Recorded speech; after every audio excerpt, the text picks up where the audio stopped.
This is a method for making sure all your spokes or nipples are threaded on the same amount when you build. So thread it all the way on.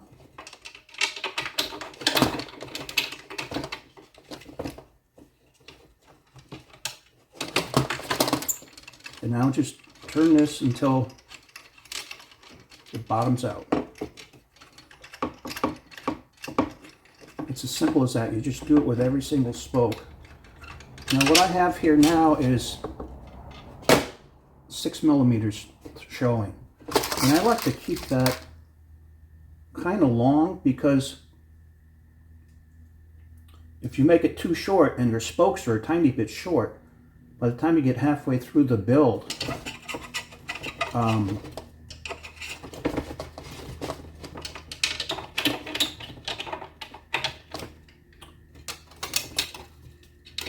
by the time you get through the build, you may run out of spokes. It may be too short.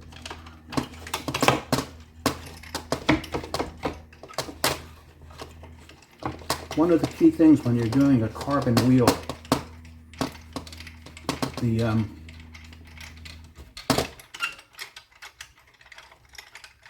spoke holes,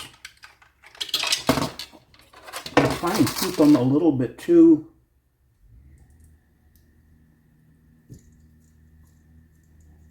narrow. Well, I won't say that too narrow, but they try and keep them fairly narrow so that when you put the nipple in, although these are much better. They used to be really tight, and you would now I can actually feel some play in there. And the reason they can do that now is their glues that they used to set this up with are a lot better than they used to be. When I first started doing carbon wheels, the method, and you can see I just about did it right, because I could still get to that one spoke. This is one spoke on the right hand side of the valve as you're looking across at it. So that's the first spoke that's going to tell you if you made a mistake and the spokes are too short. Now the reason I do this instead of using a drill is it's hard to locate the nipple when you're putting the drill through. It's a long ways. And on the deeper rims, if you do it on like an 80 millimeter and try and do it with a drill, you're almost dead. You can't do it.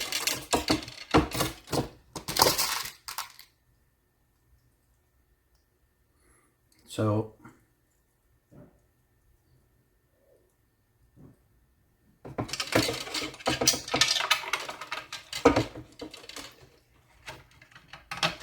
that's it for now. I'm going to probably do this as a short, a YouTube short, which means actually that I need a totally different angle, because the shorts are set up landscape instead of, or I should say letter instead of landscape.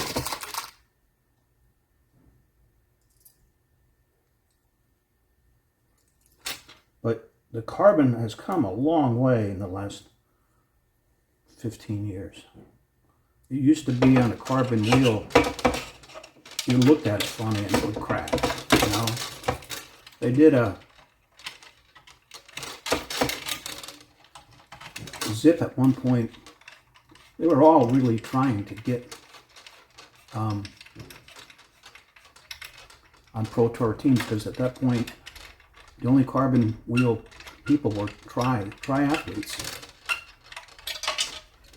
They gave a team a set of carbon wheels, one for each rider, and they went out on a training ride, and every single wheel was broken by the time they got back. But over the years, they've got it so hard now that I haven't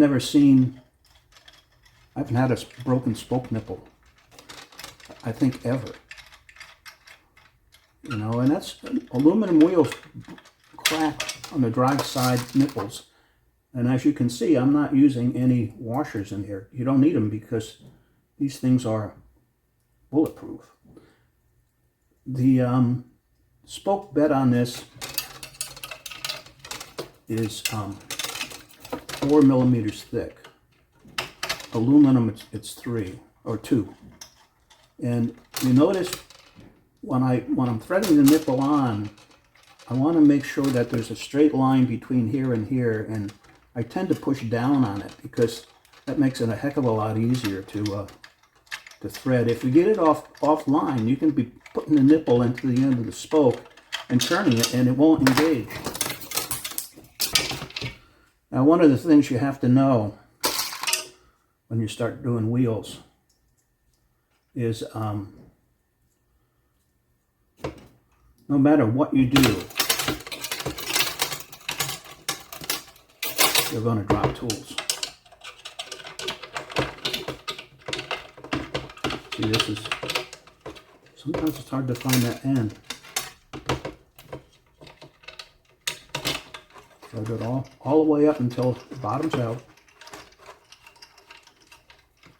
Hold the spoke down a little bit so you're straightening out the line. And other people put one spoke in at a time. And I don't know, I've never built a wheel that way, so, you know. They have special machines, or not machines, jigs, that a lot of the wheel companies use. And it's basically a set of rollers. You put the hub in a fixture in the center, and they have a set of rollers that holds the rim where it should be. And I even bought a jig probably 15 years ago, and when I had 2 guys working with me, and I asked them, you know, I showed it to them. I said, you know, it's up to you guys whether or not you want to use it. And they said, no. I kind of like having the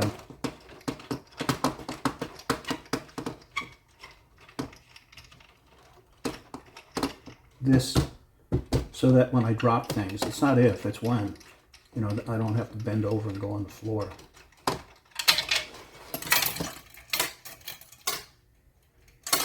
And I just find this an awful lot more convenient because the spokes are all there, and you don't need to put one in at a time. I can't understand why they build that way, but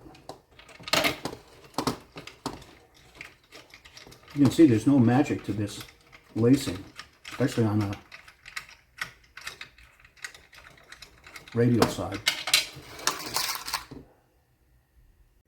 Here you can see the reward for that. Basically what I did is I took all the spokes so that there's just barely some tension on them.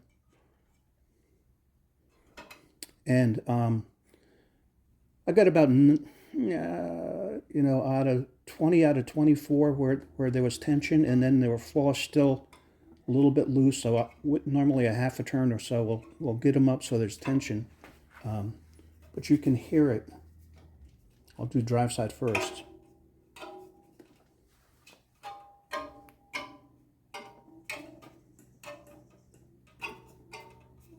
Those are all, there's some tension, non-drive side. See, that's borderline. That's borderline, but it is. So when you do that and thread the nipples on all the same amount, the end result is a wheel that needs very, very little truing. I bet maybe 5 or 6 lateral spoke adjustments and maybe 10 or 20 radial adjustments, and it'll be ready to take up the tension.